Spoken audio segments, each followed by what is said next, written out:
Amara was known throughout the village as a hard-working woman, juggling her responsibilities as a respected merchant with her roles as a devoted wife and mother.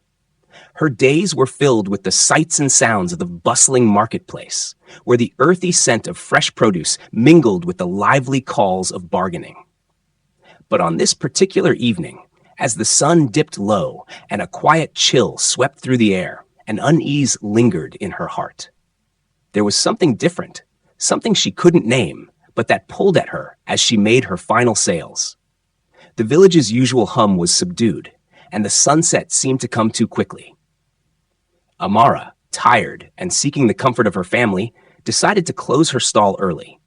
When she arrived at her compound, the silence that greeted her was unsettling. Normally, her children's laughter or the hum of the family generator would have filled the air. But tonight, there was only silence, thick and heavy. She stepped into the house, her heart pounding inexplicably, and was met by her younger sister, Ireti, standing near the staircase. Ireti's face was ashen, her hands trembling as she looked at Amara with wide, anxious eyes. "Sister, there's something I need to tell you," Ireti whispered, her voice so faint it almost disappeared. A chill ran through Amara. She dropped her market bag at the foot of the stairs, concern darkening her face. "What happened, Ireti?" she asked, sensing that whatever Ireti was about to say could change everything.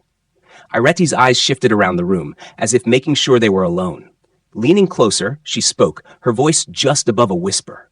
"I was downstairs, cooking. I heard sounds from Kofi and Nia's room, and when I went up to check, I found them undressed, lying together." Amara froze, her body locking in disbelief. "Are you certain of what you saw?" she asked, her voice almost cracking. Ireti nodded, her hands clenched into fists, her face filled with distress. "Yes, sister. As soon as I opened the door, Nia hurried away, but I saw it. I wouldn't lie about something so serious." The world tilted beneath Amara's feet. Her twins, Kofi and Nia, were only 9. The thought of what Ireti described seemed incomprehensible. Shaken, she found herself doubting, yet feeling a growing terror in her heart. Was it possible? Determined to understand the truth, she gathered her courage and made her way to Kofi and Nia's room. When she entered, she saw the children sitting together on the couch, their faces lighting up as they noticed her. Kofi jumped up and ran over, his smile warm and innocent. "Mama, you're home early," he exclaimed, his voice filled with excitement. Amara tried to push her fears aside, but the words stuck in her throat. "We need to talk, Kofi." "Nia," she said gently, yet firmly. She looked at them closely, searching their faces for any sign of guilt or fear. "Auntie already told me something, and I need to hear it from you." The twins exchanged a nervous glance, a flash of unease passing over their faces. "What did Auntie say?" Kofi asked hesitantly. "She said she saw both of you undressed together in your room," Amara replied, her voice trembling slightly. Their faces paled. Kofi shook his head frantically. "That's not true, Mama! We didn't do anything!" His voice held a desperate insistence, and Nia quickly nodded along, her eyes filled with fear. "Auntie Ireti is lying. We didn't do anything wrong." Amara felt a rush of confusion and dread. Their denials seemed sincere, yet the certainty in Ireti's voice haunted her. "Why would Auntie Ireti lie?" she murmured to herself, her mind whirling. Kofi's voice rose with panic as he insisted. "She's lying, Mama." Trying to put the incident behind her, Amara watched her children closely in the days that followed. Their behavior was innocent, the playful affection between them unchanged. Yet, she couldn't shake the sense that something wasn't right. Then, one day, while cleaning Kofi's room, she noticed a small, neatly folded garment belonging to Nia among his clothes. Her stomach tightened, and she immediately summoned Kofi. "Kofi, why is this here?" she asked, holding up the garment. Kofi looked stricken, shaking his head in confusion. "I don't know, Mama. I didn't put it there," he stammered, suggesting, "Maybe Auntie Ireti mixed them up while doing laundry?" Amara's mind raced with questions, torn between believing her son and considering the worst. That night, she couldn't sleep, the weight of suspicion pressing down on her. When her husband, Chijioke, returned home, she shared everything with him, hoping for comfort, but he simply brushed it off with a laugh. "You're worrying over nothing," he said, dismissing her concerns. Yet Amara couldn't shake the gnawing unease. A few days later, Amara returned home earlier than usual.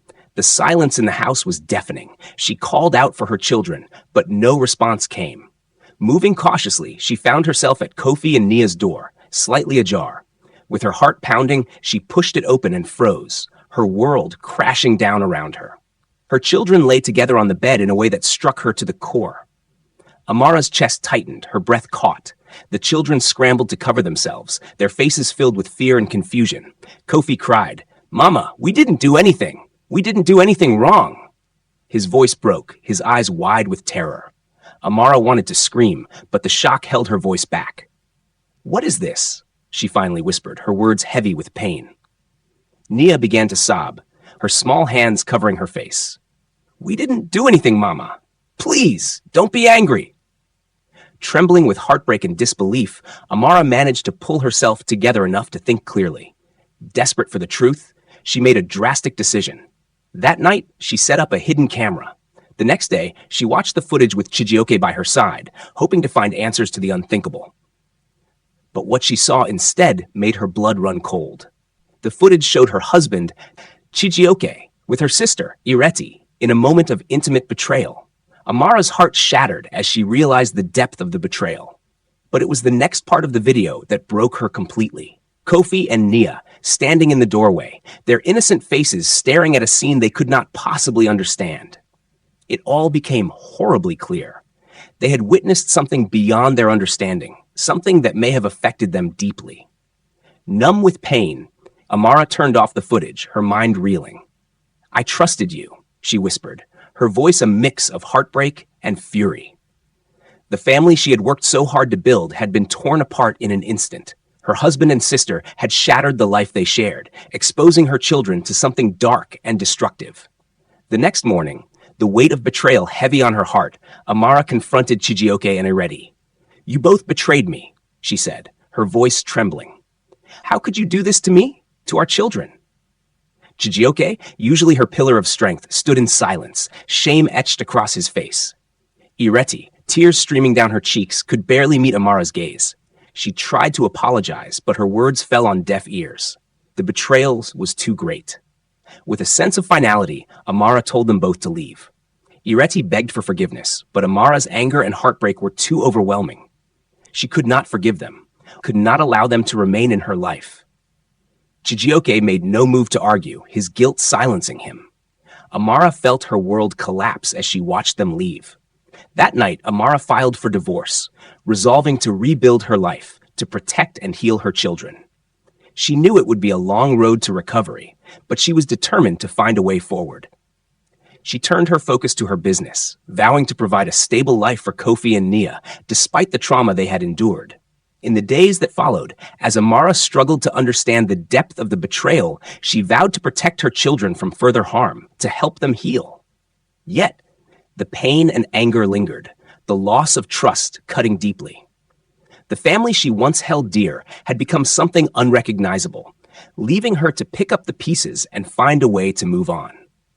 Reflecting on the tragedy, Amara couldn't help but ask herself if there had been any signs she had missed, any warning that could have spared her family from this heartbreak. The betrayal had changed everything, but she was determined to move forward, to find a path toward healing, and to rebuild the pieces of her shattered world.